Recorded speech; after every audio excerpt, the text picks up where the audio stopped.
हरदीप पुरी और अजीत डोवल का खासम खास बंगाली ना है, मैं वो नोट्स नहीं लै सकिया, पर वीडियो है यूट्यूब पर तो वो सामने आया भी किमें इन्हां दी सेंट्रल लीडरशिप जिहड़ी है वो प्लान कर रही है कि सिखां नूं किवें टिकाणे लाउणे।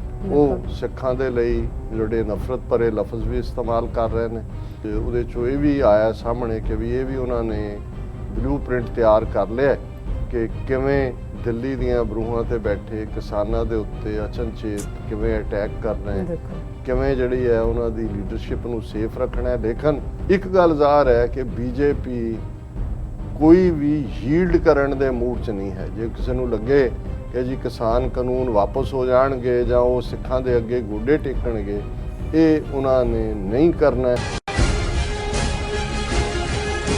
Viewers welcome back on programme. So viewers ਹੁਣ ਆਪਾਂ ਗੱਲਬਾਤ ਕਰਨ ਜਾ ਰਹੇ ਹਾਂ ਲਖੀਮਪੁਰ ਖੀਰੀ ਵਿੱਚ ਜਿਹੜੇ ਮਾਰੇ ਗਏ ਬੇਗੁਨਾਹ ਕਿਸਾਨਾਂ ਅਤੇ ਇੱਕ ਪੱਤਰਕਾਰ ਦੀ ਯਾਦ ਵਿੱਚ ਜਿਹੜੀ ਅੰਤਮ ਅਰਦਾਸ ਹੋਈ ਜਿਸ ਵਿੱਚ ਹਜ਼ਾਰਾਂ ਲੋਕਾਂ ਨੇ ਸ਼ਮੂਲੀਅਤ ਕੀਤੀ। ਸੋ ਵਿਊਅਰਸ ਵੇਖਣ ਵਾਲੀ ਗੱਲ ਇਹ ਹੈ ਕਿ ਜਿੱਥੇ ਵਿਰੋਧੀ ਪਾਰਟੀਆਂ ਇਸ ਚੋਂ ਸਿਆਸੀ ਲਾਹਾ ਲੈਣ ਦੀ ਕੋਸ਼ਿਸ਼ ਕਰ ਰਹੀਆਂ ਹਨ, ਉੱਥੇ ਬੀਜੇਪੀ ਵੱਲੋਂ ਕਿਸਾਨ ਮਸਲੇ ਤੇ ਜਿਹੜੇ ਹੱਲ ਲਈ ਕੋਈ ਜਿਹੜੀ ਦਿਲਚਸਪੀ ਨਹੀਂ ਦਿਖਾਈ ਜਾ ਰਹੀ। ਸੋ ਇਸ ਤੋਂ ਬੀਜੇਪੀ ਦਾ ਕੋਈ ਖਤਰਨਾਕ ਜਿਹੜਾ ਮਨਸੂਬਾ ਝਲਕਦਾ ਨਜ਼ਰ ਆਉਂਦਾ।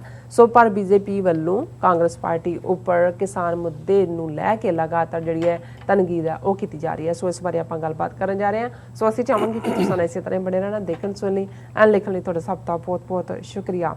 ਜੀ ਰਾਜ ਸਾਹਿਬ ਕੀ ਕਹਿਣਾ ਚਾਹੋਗੇ?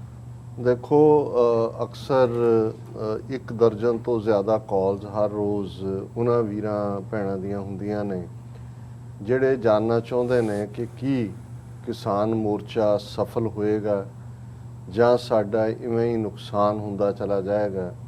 ਅਸੀਂ ਜਦੋਂ ਪਿਛਲਾ ਸੈਗਮੈਂਟ ਕੀਤਾ ਔਰ ਜਿਹੜੀ ਸਾਡੀ ਐਤਵਾਰ ਸੰਡੇ ਦੀ ਵਰਜੀਨੀਆ ਦੇ ਵਿੱਚ ਸਪੀਚ ਵੀ ਸੀ ਜਿਹਦੇ 'ਚ ਅਸੀਂ ਕਿਹਾ ਕਿ ਵੀ ਇਹ ਬੀਜੇਪੀ ਇੱਕ ਹੋਰ ਸਿੱਖ ਜੈਨੋਸਾਈਡ ਦੀ ਜਿਹੜੀ ਹੈ ਉਹ ਭੂਮਿਕਾ ਉਹਨੇ ਤਿਆਰ ਕਰ ਲਈ ਹੈ ਔਰ ਜਿਸ ਅੰਦਾਜ਼ ਦੇ ਵਿੱਚ ਇਹ ਸਾਰਾ ਕੁਝ ਚੱਲ ਰਿਹਾ ਸਾਨੂੰ ਕੋਈ ਹੈਰਾਨੀ ਨਹੀਂ ਹੋਏਗੀ ਕਿ ਜੇ ਆਉਣ ਵਾਲੇ ਪੀਰੀਅਡ 'ਚ ਨਵੰਬਰ 84 ਦੀ ਤਰਜ਼ ਦੇ ਉੱਤੇ ਹਿੰਦੂ ਸਿੱਖਾਂ ਦੇ ਰਾਇਟਸ ਕਹਿ ਕੇ ਸਿੱਖਾਂ ਦੇ ਖਿਲਾਫ ਵੱਡੇ ਪੈਮਾਨੇ ਤੇ ਵਾਇਲੈਂਸ ਕਰਵਾਈ ਜਾਏ, ਖਾਸ ਤੌਰ ਤੇ ਯੂਪੀ ਦੇ ਵਿੱਚ, और उस चों फिर सियासी लाहा लिया जाए। और सानू जिहड़ा ये भी जानकारी मिली अज किसी स्टोरी भी है, कोई वीडियो लीक हुई है जिहड़ा हरदीप पुरी और अजीत डोवल का खासम खास बंगाली ना है, मैं वो नोट्स नहीं लै सकिया, पर वीडियो है यूट्यूब पर तो वो सामने आया भी किमें इन्हां दी सेंट्रल लीडरशिप जिहड़ी है वो प्लान कर रही है कि सिखां नूं किवें टिकाणे लाउणे। वो सिखां दे लई जिहड़े नफरत भरे लफ़ज़ भी इस्तेमाल कर रहे हैं और आने वाले पीरीयड च उहदे चों ये भी आया सामने कि भी ये भी उन्होंने ब्लू प्रिंट तैयार कर लिया कि किवें दिल्ली दीयां बरूहां ते बैठे किसानां दे उत्ते अचनचेत किवें अटैक करना है, किवें जिहड़ी है उन्हां दी लीडरशिप नूं सेफ रखना है। लेकिन आम लोगों को पता ही ना लगे और इहो जिहा ये नहीं है वरतारा हुण होण लग्या। ਪਹਿਲਾਂ ਵੀ ਜਦੋਂ ਈਵਨ ਬਹੁਤ ਵਾਰੀ ਅਸੀਂ ਸਾਡੀ ਕਿਉਂਕਿ ਫਿਕਸੇਸ਼ਨ ਜੂਨ 84 ਤੇ ਹੀ ਜ਼ਿਆਦਾ ਹੋਈ ਸਾਡੀ ਜਨਰੇਸ਼ਨ ਦੀ, ਉਸ ਤੋਂ ਪਹਿਲਾਂ 50ਵਿਆਂ 'ਚ ਵੀ ਇੱਕ ਜਲੂਸ ਜਿਹੜਾ ਉਹਨਾਂ ਨੇ ਦਿੱਲੀ 'ਚ ਕੱਢਿਆ ਸੀ ਉਹਦੇ ਉੱਤੇ ਉਹਨਾਂ ਨੇ ਗੋਲੀ ਲਾਠੀ ਚਾਰਜ ਔਰ ਭਾਵੇਂ ਮੌਤਾਂ ਥੋੜ੍ਹੀਆਂ ਦਿਖਾਈਆਂ ਗਈਆਂ ਸੀ, 1 ਦਰਜਨ 2 ਦਰਜਨ, ਪਰ ਇਹ ਕਿਹਾ ਗਿਆ ਸੀ ਕਿ ਘੱਟੋ ਘੱਟ 30-40 ਲਾਸ਼ਾਂ ਉਹਨਾਂ ਨੇ ਜਮਨਾ ਦੇ ਵਿੱਚ ਗਾਇਬ ਕਰ ਦਿੱਤੀਆਂ। ਔਰ ਇਹ ਉਹ ਪੀਰੀਅਡ ਸੀ ਨਹਿਰੂ ਦੇ ਜ਼ਮਾਨੇ ਦਾ ਜਦੋਂ ਈਵਨ ਗੁਰਦੁਆਰਾ ਸੀਸਗੰਜ, ਬੰਗਲਾ ਸਾਹਿਬ, ਰਕਾਬਗੰਜ ਸੀਲ ਕਰ ਦਿੱਤੇ ਗਏ ਸੀ। ਔਰ ਫਿਰ ਅਸੀਂ ਜਿਹੜਾ ਮੰਜੀ ਸਾਹਿਬ ਅੰਮ੍ਰਿਤਸਰ ਹਮਲਾ ਦੇਖਦੇ ਹਾਂ ਜਦੋਂ ਭੀਮ ਸੈਨ ਸੱਚਰ ਪੰਜਾਬ ਦਾ ਚੀਫ ਮਿਨਿਸਟਰ ਸੀ ਅਸ਼ਵਨੀ ਕੁਮਾਰ ਦੇ ਥੱਲੇ ਕਿਵੇਂ ਉਹਨਾਂ ਨੇ ਜਿਹੜਾ ਅੰਦਰ ਅਟੈਕ ਕੀਤਾ ਦਰਬਾਰ ਸਾਹਿਬ ਦੇ। ਸੋ ਕਿਉਂਕਿ ਜਦੋਂ ਕੋਈ ਵੱਡਾ ਹਾਦਸਾ ਵਾਪਰਦਾ ਚਲਾ ਜਾਂਦਾ ਹੈ ਪਿਛਲਾ ਤੁਹਾਨੂੰ ਭੁੱਲਣਾ ਸ਼ੁਰੂ ਹੋ ਜਾਂਦਾ ਹੈ। ਇਸ ਹਾਲਾਤ ਦੇ ਚੱਲਦੇ ਆ ਜੋ ਹਾਲਾਤ ਬਣੇ ਹੋਏ ਨੇ ਅਸੀਂ ਕਿਉਂਕਿ ਬਹੁਤ ਸਾਰਿਆਂ ਦੇ ਸਵਾਲ ਨੇ ਅਸੀਂ ਇਹੀ ਕਹਿੰਦੇ ਆ ਕਿ ਕੁਝ ਵੀ ਵਾਪਰ ਸਕਦਾ। ਨੋ ਡਾਊਟ ਇੱਕ ਗੱਲ ਜ਼ਰੂਰ ਇਸ ਸਾਰੇ ਵਰਤਾਰੇ ਚੋਂ ਜੋ ਬੀਜੇਪੀ ਦੀ ਲੀਡਰਸ਼ਿਪ ਦਾ, ਯੋਗੀ ਆਦਿੱਤਿਆਨਾਥ ਦਾ ਜਾਂ ਜਿਸ ਅੰਦਾਜ਼ ਦੇ ਵਿੱਚ ਉਸ ਅਜੇ ਮਿਸ਼ਰਾ ਨੂੰ ਮਿਨਿਸਟਰ ਬਣਾਇਆ ਗਿਆ, ਜਿਵੇਂ ਉਹਦੇ ਮੁੰਡੇ ਦੀ ਪੁਸ਼ਤਪਨਾਹੀ ਕੀਤੀ ਗਈ, ਉਹਨੇ ਆ ਕੇ ਜਿਸ ਕਿਸਮ ਦੀ ਗੁੰਡਾਗਰਦੀ ਕੀਤੀ, ਇੱਕ ਗੱਲ ਜ਼ਾਹਰ ਹੈ ਕਿ ਬੀਜੇਪੀ ਕੋਈ ਵੀ ਯੀਲਡ ਕਰਨ ਦੇ ਮੂਡ 'ਚ ਨਹੀਂ ਹੈ। ਜੇ ਕਿਸੇ ਨੂੰ ਲੱਗੇ ਕਿ ਜੀ ਕਿਸਾਨ ਕਾਨੂੰਨ ਵਾਪਸ ਹੋ ਜਾਣਗੇ ਜਾਂ ਉਹ ਸਿੱਖਾਂ ਦੇ ਅੱਗੇ ਗੋਡੇ ਟੇਕਣਗੇ, ਇਹ ਉਹਨਾਂ ਨੇ ਨਹੀਂ ਕਰਨਾ ਹੈ। ਹਾਂ, ਉਹਦਾ ਆਪੋਜ਼ਿਟ ਦੇਖ ਰਹੇ ਨੇ ਕਿ ਵੀ ਇੱਕ ਤਾਂ ਇਹਨਾਂ ਨੂੰ ਘੜੀਸ ਕੇ ਲੰਮਾ ਕਰਕੇ ਐਗਜ਼ੌਸਟ ਕਰ ਦਿਓ, ਆਪਣੇ ਲੋਕਾਂ ਦੇ ਵਿੱਚ ਹੀ ਇਹਨਾਂ ਦੇ ਉੱਤੇ ਸਵਾਲ ਚੁੱਕੇ ਜਾਣ। ਜਿਵੇਂ ਜੇ 3 ਅਕਤੂਬਰ ਦਾ ਵਾਕਿਆ ਲਖੀਮਪੁਰ ਖੀਰੀ 'ਚ ਹੁੰਦਾ ਹੈ, 4 ਅਕਤੂਬਰ ਨੂੰ ਰਜੇਸ਼ ਟਕੈਤ ਜਿਹੜਾ ਉਹ ਸਮਝੌਤਾ ਕਰਵਾ ਦਿੰਦਾ ਹੈ 45 ਲੱਖ, ਔਰ ਦੂਜਾ ਕੋਈ ਗ੍ਰਿਫਤਾਰੀ ਦਾ ਜਾਂ ਕੋਈ ਨਹੀਂ ਹੈ। ਹੁਣ ਇਹਦੇ 'ਚ ਕੋਈ ਸ਼ੱਕ ਨਹੀਂ ਹੈ ਕਿ ਸਾਡੇ ਸਮੇਤ ਬਹੁਤ ਸਾਰਿਆਂ ਦੇ ਮਨਾਂ 'ਚ ਟਕੈਤ ਲਈ ਸਵਾਲ ਖੜੇ ਹੋ ਗਏ ਕਿ ਬਈ ਇਹ ਰਲਿਆ ਜਾਂ ਨਹੀਂ ਹੈ, ਇਹ ਬਾਅਦ ਦੀ ਗੱਲ ਹੈ। ਲੇਕਿਨ ਇਹੀ ਹੁੰਦਾ ਹੈ, ਜਦੋਂ ਕੋਈ ਚੀਜ਼ ਲੰਬੀ ਹੁੰਦੀ ਜਾਂਦੀ ਹੈ ਤੁਹਾਡੇ ਅੰਦਰ ਸ਼ੱਕ ਸ਼ੁਬੇ ਵੀ ਪੈਦਾ ਹੁੰਦੇ ਨੇ, ਐਗਜ਼ੌਸਟ ਵੀ ਹੁੰਦੇ ਹੋ, ਅੰਦਰੂਨੀ ਵੀ ਤੁਹਾਡਾ ਹੁੰਦਾ ਔਰ ਸਾਧਨ ਵੀ ਕਿੰਨੀ ਕੁ ਦੇਰ। ਬਿਲਕੁਲ। ਔਰ ਇੱਕ ਤਾਂ ਉਹਨਾਂ ਦੀ ਇਹ ਸਟ੍ਰੈਟਜੀ ਹੈ, ਦੂਸਰਾ ਕਿਉਂਕਿ ਦਿੱਲੀ ਤੋਂ ਉਖੜ ਕੇ ਗੱਲ ਉੱਥੇ ਪਹੁੰਚੀ, ਉਹਨਾਂ ਨੂੰ ਲੱਗਾ ਵੀ ਸ਼ਾਇਦ ਇਹਨਾਂ ਨੂੰ ਜਿਹੜਾ ਸਬਕ ਅਸੀਂ ਦਿੱਲੀ 'ਚ ਨਹੀਂ ਹਰਿਆਣੇ 'ਚ ਵੀ ਕੋਸ਼ਿਸ਼ ਕੀਤੀ ਉਹਨਾਂ ਨੇ ਸਿਖਾਉਣ ਦੀ, ਜਦੋਂ ਉਹਨਾਂ ਦੇ ਕਲੈਕਟਰ ਨੇ ਪੁਲਿਸ ਨੂੰ ਇੰਸਟਰਕਸ਼ਨ ਦਿੱਤੀ ਕਿ ਇਨਕੇ ਸਿਰ ਫੋੜ ਦਿਓ। ਸੋ ਉਹਨਾਂ ਨੂੰ ਲੱਗਦਾ ਸੀ ਕਿ ਦਿੱਲੀ ਦੀਆਂ ਬਰੂਹਾਂ ਤੇ ਹਾਲਾਂ ਜਿੱਥੇ ਕਿੱਲਾਂ ਖਿਲਾਰੀਆਂ, ਦੂਜਾ ਕੀਤਾ 26 ਜਨਵਰੀ ਤੋਂ 1-2 ਦਿਨ ਬਾਅਦ ਉਹਨਾਂ ਨੇ ਲਾਗਲੇ ਪਿੰਡਾਂ ਦੇ RSS ਦੇ ਗੁੰਡੇ ਇਕੱਠੇ ਕਰਕੇ ਹਮਲਾ ਵੀ ਕਰਵਾਉਣ ਦੀ ਕੋਸ਼ਿਸ਼ ਕੀਤੀ, ਪਰ ਚੱਲਿਆ ਨਹੀਂ। ਹਰਿਆਣੇ ਦੇ ਵਿੱਚ ਵੀ ਕਿਉਂਕਿ ਹਰਿਆਣੇ 'ਚ ਸਿੱਖਾਂ ਦੀ ਗਿਣਤੀ ਔਰ ਜਿਸ ਅੰਦਾਜ਼ 'ਚ ਉਹ ਬਿਲਕੁਲ ਮੁਸਤੈਦੀ 'ਚ ਨੇ, ਉਹਨਾਂ ਨੇ ਉਹ ਚੱਲਣ ਨਹੀਂ ਦਿੱਤਾ। ਉਹਨਾਂ ਨੇ ਇਹ ਇਕੱਲਾ ਇਹੀ ਨਹੀਂ ਹੈ ਕਿ ਵੀ ਜੀ ਉੱਥੋਂ ਆਪਣੇ ਪਿੰਡੋਂ ਜਿੱਥੇ ਕਿ ਉਹ ਅਖਾੜਾ ਲੱਗਾ ਹੋਇਆ ਸੀ ਦੰਗਲ, ਉਹਦਾ ਮੁੰਡਾ ਨਿਕਲਿਆ ਆਸ਼ੀਸ਼ ਮਿਸ਼ਰਾ ਤੇ ਗੱਡੀਆਂ 3, ਇਹ ਸਭ ਪਲਾਨ ਦਾ ਹਿੱਸਾ ਸੀ। ਇਕੱਲਾ ਉਹਦੀ ਨਹੀਂ ਕਿ ਉਹਨੇ ਕਿਹਾ ਜੀ ਮੇਰੇ ਪਿਓ ਦੀ ਇਸ ਕੰਸਟੀਚੁਐਂਸੀ 'ਚ ਅਮਿਤ ਸ਼ਾਹ ਤੋਂ ਲੈ ਕੇ ਉਹਨਾਂ ਨੇ ਜਿਹੜਾ ਟੀਚਿੰਗ ਲੈਸਨ ਸੀ ਜਿਹੜਾ ਉਹ ਦਿੱਲੀ 'ਚ ਨਹੀਂ ਦੇ ਸਕੇ, ਹਰਿਆਣੇ 'ਚ ਨਹੀਂ ਦੇ ਸਕੇ, ਉਹਨਾਂ ਨੇ ਲੈਬੋਰਟਰੀ ਬਣਾਈ ਲਖੀਮਪੁਰ ਖੀਰੀ ਕਿ ਇੱਥੇ ਦਰੜ ਦਿਓ, ਕੀ ਕਰਨਗੇ। ਇਹ ਵੱਖਰੀ ਗੱਲ ਹੈ ਕਿ ਭਾਈ ਅੱਜ ਵੀ ਇਹਦੇ ਬਾਵਜੂਦ ਕਿ ਅਸੀਂ ਨੇਸ਼ਨਲੈਸ ਹੈ, ਦੁਨੀਆ ਭਰ ਦੇ ਵਿੱਚ ਇੱਕ ਆਵਾਜ਼ ਹੈ, ਉਹਨਾਂ 'ਚ ਘਬਰਾਹਟ ਵੀ ਪੈਦਾ ਕੀਤੀ। ਜਿਵੇਂ ਮੈਂ ਕੱਲ ਗੱਲ ਕੀਤੀ ਸੀ ਕਿ ਸ਼ੇਖਰ ਗੁਪਤਾ ਵਰਗਾ ਜਿਹੜਾ ਕਨਿੰਗ ਬਣੀਆਂ, ਜਿਹੜਾ ਅਦਰਵਾਈਜ਼ ਕਿਸਾਨ ਕਾਨੂੰਨਾਂ ਦੀ ਵੀ ਹਮਾਇਤ ਕਰਦਾ ਹੈ ਔਰ ਉਹਦੀ ਕੋਈ ਹਮਦਰਦੀ ਨਹੀਂ ਹੈ, ਉਹ ਕਹਿੰਦਾ ਐਵੇਂ ਹੈ, ਉਹ ਪੂਰਾ ਇੱਕ ਕੱਟ ਦਾ ਕਲਟਰ ਦਾ ਕਰ ਰਿਹਾ ਸੈਗਮੈਂਟ ਕਿ ਜੀ ਊਧਮ ਸਿੰਘ ਦੀ ਫੋਟੋ ਦਿਖਾ ਕੇ ਕਿ ਜੀ ਇਹ ਉਹ ਹੈ ਪੰਜਾਬ 'ਚ ਅਨਰੈਸਟ ਹੋਇਆ, ਇਕੱਲਾ ਯੂਪੀ 'ਚ ਨਹੀਂ, ਇਹਦਾ ਪ੍ਰਭਾਵ ਪੰਜਾਬ 'ਚ ਪਏਗਾ, ਵੈਪਨ ਵੀ ਆ ਰਹੇ ਨੇ ਔਰ ਪੰਜਾਬ ਔਰ ਜੋ ਕਸ਼ਮੀਰ ਚੱਲ ਰਹੀ ਹੈ ਸਿਵਲ ਦੀਆਂ ਕਿਲਿੰਗ। ਸੋ ਉਹਨੇ ਇਹ ਦੇ ਦਿੱਤਾ। ਸੋ ਪੋਸੀਬਲ ਹੈ ਉਹਨਾਂ ਦੀਆਂ ਏਜੰਸੀਆਂ ਨੇ ਵੀ ਇਹ ਦੇਖਿਆ ਹੋਏਗਾ ਕਿ ਵੀ ਅਸੀਂ ਤਾਂ ਆਪਣੀ ਗੇਮ 'ਚ ਲੱਗੇ ਹੋਏ ਹਾਂ, ਇਹ ਨਾ ਹੋਏ ਵੀ ਇਹਦੇ 'ਚੋਂ ਖਾਲਿਸਤਾਨੀਆਂ ਦੀ ਗੇਮ ਨਿਕਲ ਆਏ, ਕਸ਼ਮੀਰੀਆਂ ਦੀ ਗੇਮ ਨਿਕਲ ਆਏ। ਸੋ ਉਹ ਇਸ ਵੇਲੇ ਜਿਹੜੀ ਹੈ ਜਿਵੇਂ ਉਹ ਵਾਚ ਐਂਡ ਸੀ ਹੁੰਦਾ ਹੈ ਉਹ ਵੀ ਚੱਲ ਰਿਹਾ ਹੈ, ਔਰ ਜਿਹਨੂੰ ਕਹਿੰਦੇ ਨੇ ਕਿ ਵੀ ਉਹ ਐਂਬੁਸ਼ ਵੀ ਕਰ, ਲਖੀਮਪੁਰ ਖੀਰੀ ਉਹਨਾਂ ਵੱਲੋਂ ਐਂਬੁਸ਼ ਹੀ ਸੀ ਕਿ ਵੀ ਇਹਨਾਂ ਨੂੰ ਦਰੜ ਦਿਓ, ਕਿੱਥੇ ਫਾਰ ਆਫ ਆਣਗੇ ਔਰ ਲੋਕਲ ਪਾਪੂਲੇਸ਼ਨ ਨੂੰ ਅਸੀਂ ਖਿਲਾਫ ਭੁਗਤਾ ਦੇਵਾਂਗੇ। ਜਿਵੇਂ ਅਸੀਂ ਪ੍ਰਿੰਟ ਦੀ ਸਟੋਰੀ ਦੀ ਗੱਲ ਹੀ ਕੀਤੀ ਸੀ ਕਿ ਕਹਿ ਰਹੇ ਨੇ ਜੀ ਬਾਹਮਣ ਕਹਿੰਦੇ ਨੇ ਇਹ ਤਾਂ ਸਿੱਖਾਂ ਦਾ, ਇਹਨਾਂ ਨਾਲ ਸਾਡਾ ਕੀ ਸਾਂਝ ਹੈ, ਕੀ ਸਾਂਝ ਹੈ। ਹੁਣ ਇਸ ਸਭ ਦੇ ਚਲਦੇ ਆ ਇਹ ਗੱਲ ਸੀ, ਅਸੀਂ ਇਹ ਫੀਅਰ ਵੀ ਜ਼ਾਹਰ ਕੀਤਾ ਸੀ ਕਿ ਪੋਸੀਬਲ ਹੈ ਅੰਤਮ ਅਰਦਾਸ ਜਿਹੜੀ ਉਹਨਾਂ ਕਿਸਾਨਾਂ ਦੀ ਜਿਹਨਾਂ 'ਚ 4 ਸਿੱਖ ਕਿਸਾਨ ਨੇ ਔਰ ਇੱਕ ਜਿਹੜੇ ਪੱਤਰਕਾਰ ਨੂੰ ਵੀ ਦਰੜ ਕੇ ਮਾਰਿਆ ਗਿਆ, ਉਹ ਵੀ ਉਹਨਾਂ ਦੇ ਨਾਲ, ਉਹਨਾਂ ਦੀ ਅੰਤਮ ਅਰਦਾਸ ਲਖੀਮਪੁਰ ਖੀਰੀ ਜਿਹੜਾ ਤਿਕੋਨੀਆ ਜਿੱਥੇ ਹੋਇਆ ਉੱਥੇ ਵੱਡਾ ਪੰਡਾਲ ਬਾਹਰ ਲੱਗਾ ਸੀ, ਹਜ਼ਾਰਾਂ ਦੀ ਗਿਣਤੀ 'ਚ ਲੋਕ ਪਹੁੰਚੇ ਔਰ ਉਹਨਾਂ ਨੇ ਪਹਿਲਾਂ ਹੀ ਯਕੀਨੀ ਬਣਾਇਆ ਸੀ ਕਿ ਸਟੇਜ ਦੇ ਉੱਤੇ ਕੋਈ ਪੋਲੀਟੀਕਲ ਜਿਹੜਾ ਨਹੀਂ ਬੈਠੇਗਾ। ਔਰ ਫੈਮਿਲੀ ਮੈਂਬਰਸ ਜਿਹੜੇ ਮਾਰੇ ਗਏ ਨੇ ਉਹਨਾਂ ਦੇ ਦਲਜੀਤ ਸਿੰਘ, ਗੁਰਵਿੰਦਰ ਸਿੰਘ, ਇਹ ਬੜੈਚ ਡਿਸਟ੍ਰਿਕਟ ਦੇ ਨੇ, ਬਹਿਰੈਚ ਉਹ ਸਨ, ਤੇ ਨਛੱਤਰ ਸਿੰਘ ਔਰ ਲਵਪ੍ਰੀਤ ਸਿੰਘ ਜਿਹੜੇ ਲਖੀਮਪੁਰ ਖੀਰੀ ਡਿਸਟ੍ਰਿਕਟ ਦੇ ਨੇ, ਉਹਨਾਂ ਦੇ ਜਿਹੜੇ ਪਰਿਵਾਰਜਨ ਬੈਠੇ ਸੀ। ਔਰ ਜਿਹੜੇ ਜਰਨਲਿਸਟ ਰਮਨ ਕਸ਼ਪ ਇੱਕ ਹਿੰਦੂ ਸੱਜਣ ਨੇ ਉਹ ਮਾਰੇ ਗਏ, ਉਹ ਗੱਡੀਆਂ ਥੱਲੇ ਦਰੜ ਕੇ ਮਾਰੇ, ਉਹਨਾਂ ਦੀ ਡਾਟਰ ਔਰ ਉਹਨਾਂ ਦਾ ਬ੍ਰਦਰ ਇਹ ਸਟੇਜ ਤੇ ਸੀ, ਉਹਨਾਂ ਦੀਆਂ ਫੋਟੋਆਂ ਉਹਨਾਂ ਨੇ ਹੋਲਡ ਕੀਤੀਆਂ ਹੋਈਆਂ ਸੀ। ਜ਼ਾਹਰ ਹੈ ਗੁਰੂ ਗ੍ਰੰਥ ਸਾਹਿਬ ਦਾ ਪ੍ਰਕਾਸ਼ ਔਰ ਬੜਾ ਆਲੀਸ਼ਾਨ ਪੰਡਾਲ ਸੀ। ਔਰ ਦਿਲਚਸਪ ਗੱਲ ਇਹ ਹੈ ਕਿ ਹਾਲਾਂ ਹੋਰ ਤਾਂ ਬਾਦਲ ਕੰਪਨੀ ਦੂਜੇ ਤੀਜੇ ਤਾਂ ਨਹੀਂ ਗਏ, ਪ੍ਰਿਯੰਕਾ ਵਡੇਰਾ ਵੀ ਉੱਥੇ ਪਹੁੰਚੀ ਔਰ ਉਹਨੂੰ ਬੈਠਿਆ ਤਾਂ ਸਾਰੇ ਸੰਗਤ ਦੇ ਵਿੱਚ ਹੀ, ਲੇਕਿਨ ਜਦੋਂ ਪ੍ਰਿਯੰਕਾ ਮੱਥਾ ਟੇਕਣ ਵੱਲ ਵਧੀ ਤੇ ਸਟੇਜ ਦੇ ਉੱਤੇ ਜਿਹੜੇ ਨੇ ਉਹ ਢਾਡੀ ਲੱਗੇ ਹੋਏ ਸੀ ਔਰ ਉਹ ਊਧਮ ਸਿੰਘ ਦੀ ਵਾਰ ਸੁਣਾ ਰਹੇ ਸੀ। ਮੈਂ ਕਿਹਾ ਅਕਤੂਬਰ ਦਾ ਮਹੀਨਾ, ਇਹਨੂੰ ਤਾਂ ਉਦਮ ਸਿੰਘ ਦੀ ਥਾਂ ਤੇ ਜੇ ਬੇਅੰਤ ਸਿੰਘ ਸਤਵੰਤ ਸਿੰਘ ਦੀ ਵੀ ਸੁਣਾਈ ਹੁੰਦੀ, ਪਰ ਉਦਮ ਸਿੰਘ ਚੋਂ ਵੀ ਉਹਨੂੰ ਬੇਅੰਤ ਸਿੰਘ ਸਤਵੰਤ ਸਿੰਘ ਹੀ ਨਜ਼ਰ ਆਏਗਾ। ਐਪਰੋਪਰੀਏਟ ਸੀ, ਕਿਉਂਕਿ ਜੇ ਦੁਸ਼ਮਣ ਕਹਿ ਰਿਹਾ ਕਿ ਭਾਈ ਇਹ ਲਖੀਮਪੁਰ ਖੇਰੀ ਦੇ ਨੇੜੇ ਹੀ ਜ਼ਿਲ੍ਹਾ ਹੈ ਉਦਮ ਸਿੰਘ, ਸ਼ਹੀਦ ਉਦਮ ਸਿੰਘ ਨਗਰ ਜਿਸ ਜ਼ਿਲ੍ਹੇ ਦਾ ਨਾਂ ਹੈ, ਤਾਂ ਉਦਮ ਸਿੰਘ ਨੇ ਤਾਂ 21 ਸਾਲ ਬਾਅਦ ਜਾ ਕੇ ਫੁੰਡਿਆ ਸੀ ਮਾਈਕਲ ਐਡਵਾਇਰ ਨੂੰ, ਤੇ ਇਹ ਇਦਾਂ ਦਾ ਨਾ ਕਰਿਓ। ਹੁਣ ਮੈਂ ਕਿਹਾ ਵੀ ਇਹ ਵੀ ਕੋਇਨਸੀਡੈਂਸ ਹੁੰਦੀ ਆ, ਵੀ ਉਹਨਾਂ ਨੂੰ ਕੀ ਪਤਾ 1 ਵਜੇ ਦੇ ਕਰੀਬ ਇਹ ਪਹੁੰਚੀ, ਔਰ ਦਰਸ਼ਕ ਦੇਖ ਸਕਦੇ ਨੇ ਕਿ ਭਾਈ ਉਸ ਸਾਰੇ ਦੇ ਵਿੱਚ ਕੀ ਚੱਲਿਆ। ਔਰ ਉਹਨਾਂ ਨੇ ਉਦਮ ਸਿੰਘ ਦੀ ਵਾਰ ਉਹ ਸੁਣਾ ਰਹੇ ਨੇ, ਔਰ ਉਹ ਮੋਦੀ ਨੂੰ ਚੈਲੰਜ ਕਰ ਰਹੇ ਨੇ ਕਿ ਭਾਈ ਤੂੰ ਇਹ ਜ਼ੁਲਮ ਕਰਕੇ ਜਿਹੜਾ ਇਹ ਮਤ ਸਮਝੀ, ਅਸੀਂ ਉਦਮ ਸਿੰਘ ਦੇ ਵਾਰਿਸ ਹੈ, ਜਿਹਨੇ 21 ਸਾਲ ਬਾਅਦ ਜਾ ਕੇ ਮਾਈਕਲ ਐਡਵਾਇਰ ਨੂੰ ਸਜ਼ਾ ਯਾਫਤਾ ਕੀਤਾ ਸੀ। ਔਰ ਇਸ ਇਕੱਠ ਦੇ ਵਿੱਚੋਂ ਅਦਰ ਦੈਨ ਕਿ ਅੰਤਮ ਅਰਦਾਸ ਉਹਨਾਂ ਦੀ ਆਤਮ ਰੂਹ ਦੀ ਸ਼ਾਂਤੀ ਲਈ ਹੋਈ, ਉਹਦੇ 'ਚ ਹੋਰ ਤਾਂ ਕੋਈ ਸਾਹਮਣੇ ਨਹੀਂ ਆਇਆ ਕਿ ਵੀ ਉਹਨਾਂ ਨੇ ਕੋਈ ਮਤਾ ਕੀਤਾ ਜਾਂ ਦੂਜਾ। ਹਾਲਾਂ ਜਿਹੜਾ ਰਾਸ਼ਟਰੀ ਲੋਕ ਦਲ ਦਾ ਪ੍ਰੈਜ਼ੀਡੈਂਟ ਹੈ ਜਯੰਤ ਚੌਧਰੀ, ਉਹ ਵੀ ਟਿਕੋਨੀਆ ਦੇ ਵਿੱਚ ਜਿੱਥੇ ਹੋਇਆ ਉੱਥੇ ਪਹੁੰਚਿਆ ਹੋਇਆ ਸੀ, ਔਰ ਟਕੈਤ ਨੇ ਉੱਥੇ ਇਹ ਜ਼ਰੂਰ ਅਨਾਉਂਸ ਕੀਤਾ ਕਿ ਜੀ ਸਾਡੀ ਮੰਗ ਕਰ ਲਈ ਇਹੀ ਨਹੀਂ ਹੈ ਕਿ ਵੀ ਇਹਨੂੰ ਮੁੰਡਾ ਤਾਂ ਗ੍ਰਿਫਤਾਰ ਹੋ ਗਿਆ, ਵੀ ਇਹਦੇ ਪਿਓ ਨੂੰ ਵੀ ਜਿੱਥੇ ਉਹ ਅਸਤੀਫਾ ਦੇ ਨਾਲ ਦੀ ਨਾਲ ਉਹਨੂੰ ਅਰੈਸਟ ਵੀ ਕੀਤਾ ਜਾਏ।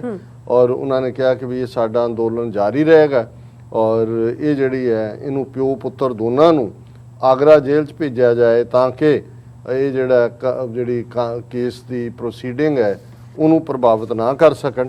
ਹੁਣ ਜਦੋਂ ਅਸੀਂ ਬੀਜੇਪੀ ਦੀ ਬੈਲੀਜਰੈਂਸ ਦੀ ਗੱਲ ਕਰਦੇ ਹਾਂ ਕਿ ਭਾਈ ਉਹਨੇ ਨਹੀਂ ਝੁਕਣਾ, ਇੱਕ ਪਾਸੇ ਕਾਂਗਰਸ ਇਹਨੂੰ ਜ਼ਰੂਰ ਆਪਣਾ ਇਸ਼ੂ ਵੀ ਬਣਾ ਰਹੀ ਹੈ, ਉਹਨਾਂ ਨੂੰ ਲੱਗਦਾ ਵੀ ਉਹਨਾਂ ਦੀ ਸਿਆਸਤ ਵਿੱਚ ਉਹ ਚਮਕ ਸਕਦੀ ਹੈ, ਪਰ ਬੀਜੇਪੀ ਬਜਾਏ ਕਿ ਕਿਸਾਨਾਂ ਜਾਂ ਇਸ ਮੁੱਦੇ ਤੇ ਕੋਈ ਕਹੇ, ਉਹ ਕਾਂਗਰਸ ਨੂੰ ਕਹਿ ਰਹੀ ਹੈ ਕਿ ਜੀ ਇਹ ਇੰਨੀ ਕਿਸਾਨਾਂ ਨਾਲ, ਕਹਿਣਾ ਤਾਂ ਸਿੱਖਾਂ ਨਾਲ ਚਾਹੁੰਦੇ ਨੇ, ਹਮਦਰਦੀ ਕਿਉਂ ਕਰ ਰਹੇ ਨੇ, ਜਦੋਂ ਕਿ ਜਿਹੜੀਆਂ ਕਾਂਗਰਸ ਰੂਲਡ ਸਟੇਟਸ ਨੇ ਉਹਨਾਂ 'ਚ ਦਲਿਤਾਂ ਦੇ ਉੱਤੇ ਜ਼ੁਲਮ ਹੋ ਰਿਹਾ। ਔਰ ਉਹਨਾਂ ਦੇ ਬੀਜੇਪੀ ਦੇ ਸਪੋਕਸਮੈਨ ਨੇ on Tuesday BJP launched a scathing attack on Rahul Gandhi and Priyanka Gandhi over their silence on atrocities against Dalits in Congress-ruled states, accusing them of selective outrage।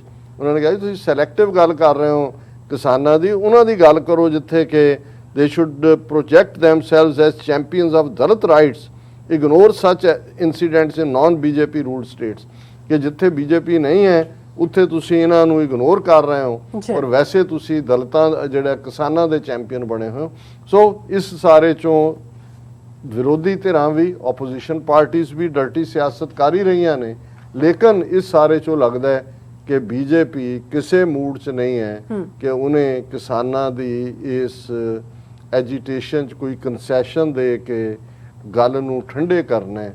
ਉਹਨਾਂ ਨੂੰ ਇਹ ਲੱਗਦਾ ਹੈ ਕਿ ਵੀ ਲੋਕ ਲਾਸ਼ਾਂ ਗਿਣਨਗੇ ਤੇ ਸਾਡੀਆਂ ਵੋਟਾਂ ਵਧਣਗੀਆਂ। ਔਰ ਅਸੀਂ ਕਨਕਲੂਜਨ 'ਚ ਜਿਵੇਂ ਰੂਹਾਨੀਅਤ ਦੀ ਵਿਚਾਰ ਕਰਦੇ, ਔਰ ਕਬੀਰ ਸਾਹਿਬ ਨੇ ਜਿੱਥੇ ਗੌੜੀ ਥਿੱਤੀ, ਜਿਸ ਦੇ ਥੱਲੇ ਚੰਦਰਮਾ ਦੀਆਂ 15 ਕਲਾਵਾਂ, ਉਹਨਾਂ ਦੇ ਉੱਤੇ ਬਾਣੀ ਰਚੀ, ਫਿਰ ਉਹਨਾਂ ਨੇ ਗੌੜੀ ਥਿੱਤੀ ਵਾਰੀ।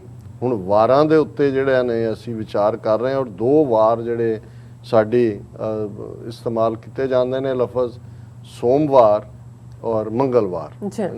ਵੈਸੇ ਜਿਹੜਾ ਐਤਵਾਰ ਦਾ ਜ਼ਿਕਰ ਤਾਂ ਪਿਛਲੇ ਸ਼ਲੋਕ 'ਚ ਆਇਆ ਸੀ, ਔਰ ਐਤਵਾਰ ਦਾ ਨਾਂ ਸੰਸਕ੍ਰਿਤ ਦੇ ਵਿੱਚ ਰਵੀਵਾਰ ਹੈ, ਰਵੀ ਸੂਰਜ ਨੂੰ ਕਹਿੰਦੇ ਨੇ, ਸੋ ਉਹ ਸੂਰਜ ਦਾ ਦਿਨ ਹੈ, ਔਰ ਸੋਮ ਚੰਦਰਮਾ ਨੂੰ ਕਹਿੰਦੇ ਨੇ। ਸੋ ਜਿਹੜਾ ਸੋਮਵਾਰ ਹੈ ਉਹ ਚੰਦਰਮਾ ਦਾ ਦਿਨ ਹੈ। ਸੋ ਕਬੀਰ ਸਾਹਿਬ ਫਰਮਾਉਂਦੇ ਨੇ, ਸੋਮਵਾਰ ਸਸ ਅੰਮ੍ਰਿਤ ਝਰੈ, ਚਾਖਤ ਬੇਗ ਸਗਲ ਬਿਖ ਹਰੈ, ਬਾਣੀ ਰੋਕਿਆ ਰਹਿ ਦੁਆਰ, ਤੋ ਮਨ ਮਤਵਾਰੋ ਪੀਵਨ ਹਾਰ।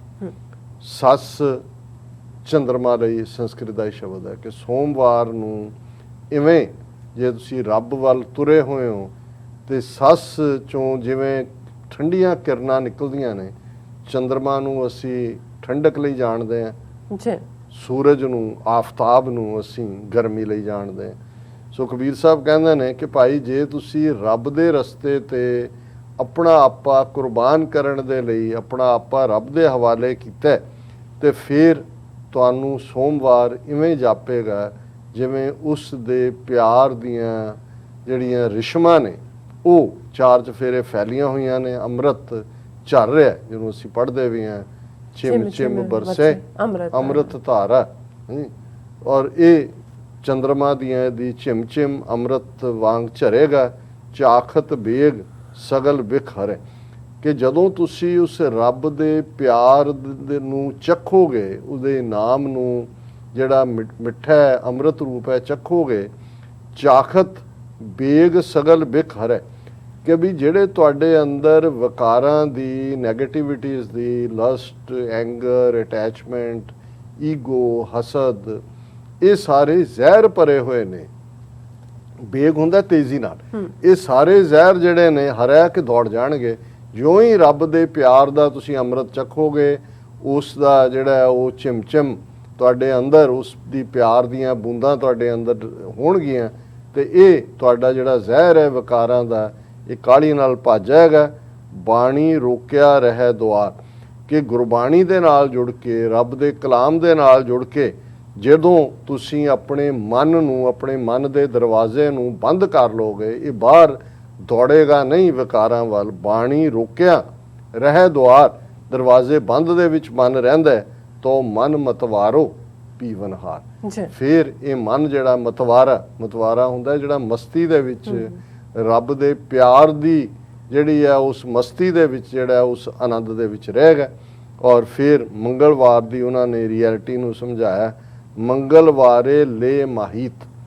ਕਿ ਹੁਣ ਮੰਗਲ ਆ ਗਿਆ, ਤੂੰ ਇਹ ਹਕੀਕਤ ਨੂੰ ਸਮਝ, ਪੰਜ ਚੋਰ ਕੀ ਜਾਣੈ ਰੀਤ। ਹੁਣ ਇਹ ਤੁਹਾਨੂੰ ਪਤਾ ਪੰਜ ਚੋਰ ਕਿਹੜੇ ਨੇ? ਕਾਮ, ਕ੍ਰੋਧ, ਲੋਭ, ਮੋਹ, ਹੰਕਾਰ। ਵੀ ਤੁਹਾਨੂੰ ਪਤਾ ਹੋਣਾ ਚਾਹੀਦਾ ਕਿ ਪੰਜ ਚੋਰ ਕਿਵੇਂ ਤੇਰੀ ਸਾਰੀ ਰੂਹ ਨੂੰ ਖਾਂਦੇ ਨੇ, ਕਿਵੇਂ ਤੇਰੇ ਵਕਤ ਨੂੰ, ਤੇਰੇ ਧਿਆਨ ਨੂੰ ਇਹਨਾਂ ਪੰਜਾਂ ਚੋਰਾਂ ਨੇ ਕਿਵੇਂ ਮੁੱਸਿਆ ਹੋਇਆ। ਪਾਂਚ ਚੋਰ ਕੀ ਜਾਣੈ ਰੀਤ। ਔਰ ਫਿਰ ਕੀ ਹੈ, ਘਰ ਛੋੜੇ ਬਾਹਰ ਜਿਨ ਜਾਏ। ਹੁਣ ਉਹਨਾਂ ਨੇ ਕਿਹਾ ਵੀ ਇੱਕ ਪਾਸੇ ਇਹਨਾਂ ਚੋਰਾਂ ਤੋਂ ਡਰਦੇ ਆ, ਜਿਹੜੇ ਅੰਦਰ ਤੁਹਾਡੇ ਪੰਜ ਵਕਾਰ ਬੈਠੇ ਨੇ। ਕਈ ਉਹ ਨੇ ਜਿਹੜੀ ਫੈਮਿਲੀ ਲਾਈਫ ਛੱਡ ਕੇ ਭਗੌੜੇ ਹੋ ਜਾਂਦੇ ਨੇ, ਕਿ ਸੰਨਿਆਸੀ ਬਣ ਗਏ, ਮੰਕ ਬਣ ਗਏ, ਕੋਈ ਹੋਰ ਬਣ ਗਏ। ਉਹਨਾਂ ਨੇ ਕਿਹਾ ਇਹ ਜਿਹੜਾ ਘਰ ਛੋੜ ਬਾਹਰ ਜਿਨ ਜਾਏ, ਇਹ ਜਿਹੜੇ ਬਾਹਰ ਦੌੜਨ ਵਾਲੇ ਨੇ, ਉਹਨਾਂ ਨੂੰ ਨਾ ਤਰ ਖਰਾ ਰਿਸੈ ਹੈ ਰਾਏ। ਕਿ ਇਹ ਰਸਤਾ ਜਿਹੜਾ ਘਰ ਛੱਡ ਕੇ ਦੌੜਨਾ, ਇਹ ਬਹੁਤ ਮਾੜਾ ਰਸਤਾ ਹੈ, ਇਸ ਤੋਂ ਰੱਬ ਨਾਰਾਜ਼ ਹੁੰਦਾ। ਇਹ ਜਦੋਂ ਉਹਨਾਂ ਨੇ ਫਰਮਾਇਆ ਕਬੀਰ ਸਾਹਿਬ ਨੇ, ਰਿਸੈ ਰੁਸਣਾ, ਨਾਰਾਜ਼ ਹੁੰਦਾ ਹੈ, ਰਾਏ ਰੱਬ ਨਾ ਤਰ ਖਰਾ। ਕਿ ਵੀ ਇਹ ਉਹਨਾਂ ਦੇ ਉੱਤੇ ਫਿਰ ਰੱਬ ਦਾ ਕਹਿਰ ਟੁੱਟੇਗਾ। ਮਤਲਬ ਇਹ ਹੈ ਕਿ ਤੁਸੀਂ ਜਿਹਨੂੰ ਕਹਿੰਦੇ ਨੇ ਨਾ ਘਰ ਕਾ ਨਾ ਘਾਟ ਕਾ, ਕਿ ਵੀ ਤੁਸੀਂ ਘਰ ਦੇ ਸੁੱਖ ਵੀ ਛੱਡੇ, ਫੈਮਿਲੀ ਨੂੰ ਵੀ ਤਕਲੀਫ ਦਿੱਤੀ, ਬਾਹਰ ਤੁਸੀਂ ਉਹਨੂੰ ਜਾ ਕੇ ਲੱਭ ਰਹੇ ਹੋ। ਚੋਰ ਤਾਂ ਤੁਹਾਡੇ ਅੰਦਰ ਬੈਠੇ ਨੇ, ਉਹ ਤੁਹਾਨੂੰ ਬਾਹਰ ਜਾ ਕੇ ਲੱਭਣ ਦੀ ਲੋੜ ਨਹੀਂ ਹੈ। ਔਰ ਇਹੀ ਰਸਤਾ ਜੋ ਗੁਰਮਤਿ ਦਾ ਹੈ, ਜਿਹਨੂੰ ਗੁਰੂ ਸਾਹਿਬ ਨੇ ਫਰਮਾਇਆ, ਹਸੰਦਿਆਂ, ਖੈਲੰਦਿਆਂ, ਪੈਨੰਦਿਆਂ, ਖਾਵੰਦਿਆਂ, ਵਿੱਚੇ ਹੋਵੇ ਮੁਕਤ। ਕਿ ਜਿਹੜਾ ਰੱਬ ਨੂੰ ਪਾਣ ਦਾ ਰਸਤਾ ਹੈ, ਉਹ ਜੀਵਨ ਦੇ ਵਿੱਚ ਹੱਸਦਿਆਂ, ਖੇਡਦਿਆਂ, ਖਾਂਦਿਆਂ, ਪਰਿਵਾਰਕ ਜ਼ਿੰਮੇਵਾਰੀਆਂ ਨਿਭਾਉਂਦਿਆਂ ਵੀ ਤੁਸੀਂ ਰੱਬ ਦੀ ਇਬਾਦਤ, ਅੱਲਾਹ ਤਾਲਾ ਦੀ ਯਾਦ ਵਿੱਚ ਜੁੜ ਸਕਦੇ ਹੋ। ਔਰ ਤੁਹਾਨੂੰ ਦੁਨੀਆ ਤੋਂ ਦੌੜਨ ਦੀ ਲੋੜ ਨਹੀਂ ਹੈ। ਸਿਰਫ ਆਪਣੇ ਮਨ ਦੇ ਚੋਰਾਂ ਨੂੰ ਕਾਬੂ 'ਚ ਕਰੋ, ਮਨ ਦਾ ਦਰਵਾਜ਼ਾ ਬੰਦ ਕਰੋ, ਬਾਹਰਲੇ ਪ੍ਰਭਾਵ ਨਾ ਹੋਣ, ਔਰ ਫਿਰ ਮਨ ਮਤਵਾਰੋ ਨਾਮ ਰਸ ਪੀਵੇ। ਉਸ ਮਸਤੀ ਦੇ ਵਿੱਚ ਮਨ ਜਿਹੜਾ ਉਸ ਵਾਹਿਗੁਰੂ ਦੇ ਪਿਆਰ ਦਾ ਰਸ ਪੀਏ। ਜੀ ਰਾਜ ਸਾਹਿਬ, ਤੁਹਾਡਾ ਬਹੁਤ ਬਹੁਤ ਸ਼ੁਕਰੀਆ। ਤੁਸੀਂ ਅੱਜ ਐਮੀ ਸ਼ੂ ਤੇ ਅੱਜ ਦਾ ਵਿਚਾਰ ਸਾਡੇ ਦਰਸ਼ਕਾਂ ਨਾਲ ਸਾਂਝਾ ਕੀਤਾ। ਸੋ ਇਸ ਤਰ੍ਹਾਂ ਆਪਣੇ ਵਿਊਅਰਸ ਕੋਲ ਨੇ ਇਜਾਜ਼ਤ। ਵਿਊਅਰਸ, ਸਾਡੇ ਪ੍ਰੋਗਰਾਮ ਦਾ ਸਮਾਂ ਇੱਥੇ ਸਮਾਪਤ ਹੁੰਦਾ। ਤੁਸੀਂ ਆਪਣੀ ਰਾਏ ਤੇ ਸੁਝਾਅ ਸਾਨੂੰ ਭੇਜਣਾ ਭੁੱਲਣਾ ਸਾਡੇ ਇਸ ਪਤੇ ਤੇ sos@tv84.tv ਤੇ ਅਸੀਂ ਆਪਣਾ ਪ੍ਰੋਗਰਾਮ ਲੈ ਕੇ ਫਿਰ ਦੁਬਾਰਾ ਤੁਹਾਡੇ ਸਾਹਮਣੇ ਹੋਵਾਂਗੇ। ਤਦ ਤੱਕ ਲਈ ਮੈਨੂੰ ਤੇ ਆਪਣਾ ਸੁਣਾ ਗਿਆ ਦਿਓ। ਦੇਖਦੇ ਰਹੋ TV84 ਬੁਲਾ ਦਿਓ ਫਤਿਹ। ਵਾਹਿਗੁਰੂ ਜੀ ਕਾ ਖਾਲਸਾ, ਵਾਹਿਗੁਰੂ ਜੀ ਕੀ ਫਤਿਹ। ਰੱਬ ਰਾਖਾ।